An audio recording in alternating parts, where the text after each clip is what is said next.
I'm out here in the backyard with my husband's garden. He has outdone himself this year. It is producing so much, especially cucumbers and tomatoes. So I, of course, am gonna whip up a bunch of recipes with those two ingredients in mind, and we're gonna get in the kitchen. He has so much in here. There's even peppers and jalapeno peppers and bell peppers and so much goodness. So let's get going with these garden fresh recipes. This is what a daily harvest looks like from the garden. Plenty of cucumbers, a bunch of variety of tomatoes. Don't they look wonderful? And all of these cherry and grape tomatoes as well. This is just from one day's picking, and we have plenty, so you know we're gonna use this up. Let's dive into our first recipe. Since we have so many cucumbers, we use them, of course, like chips. So whenever I have dips or a charcuterie board, our cucumbers are going to go on there for sure. But the recipe I'm going to share with you is this 3-ingredient appetizer, starting with our cucumber rounds. The tool that is best for getting your cucumbers the same consistency and thickness is my Mandolin by Pampered Chef. I love how this thing is not only fun, but it does create this consistent thickness based on the 1 through 8 settings, so you can determine how thick or thin you want it.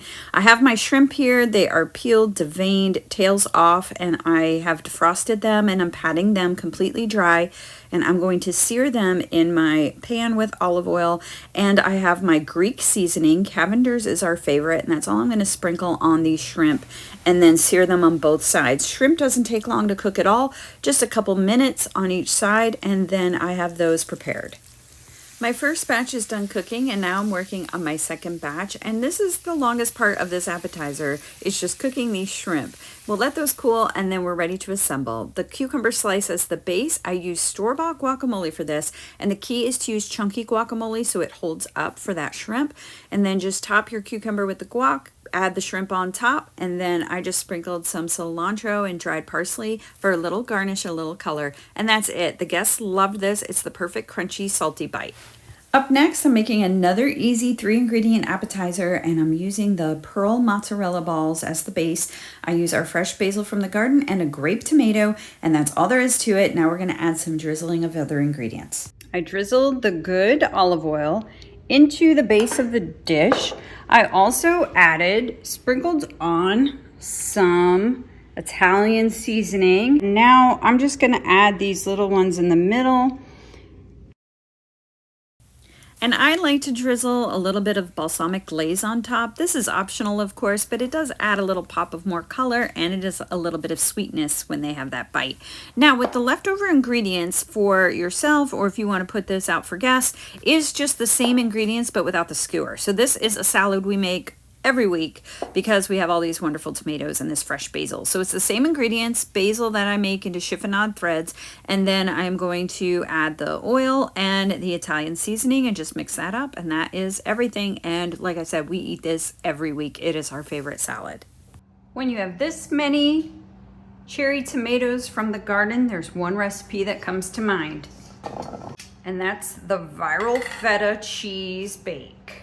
Let's start with our tomatoes. We're gonna get them in olive oil. Let's also add Italian seasoning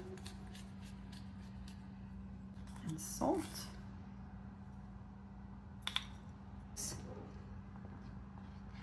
And now, let's make room for our feta.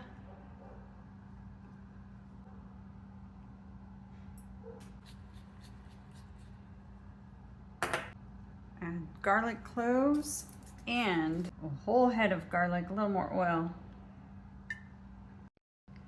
All right, this is ready to go into our 400-degree oven for 35 minutes.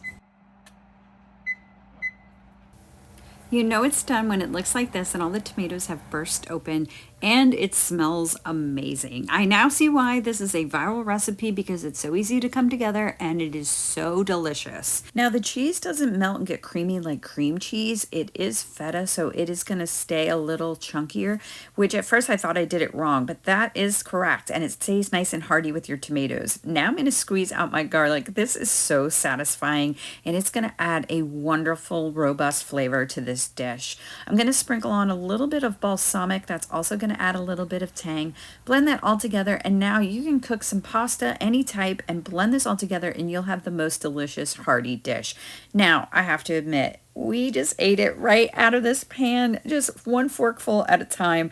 It was that good. Next up, using our garden fresh ingredients, we're gonna make ceviche. Cucumbers, tomatoes from the garden, red onion, parsley, cilantro, banana peppers from the garden, and some cooked shrimp. Let's go ahead, add it to our bowl, starting with our cucumbers, our tomatoes, and our red onions,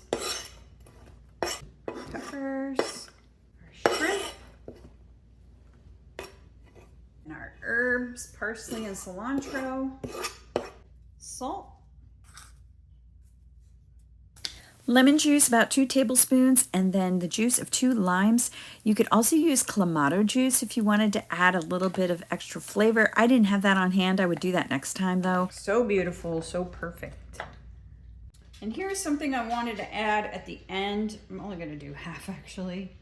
See how much heat is a jalapeno straight from the garden.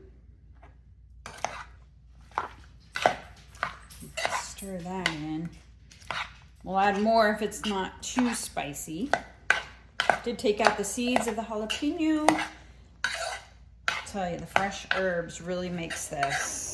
As do all the other fresh ingredients in here, it makes the most refreshing salad, and it is perfect as a side dish to accompany any meal you're having. We just left it in the bowl and we just had it all throughout the week, just kind of as a little side salad and something to nibble on. It was perfect. Now, one thing my family loves having whenever we have fresh tomatoes that are big and juicy like this is, of course, a BLT.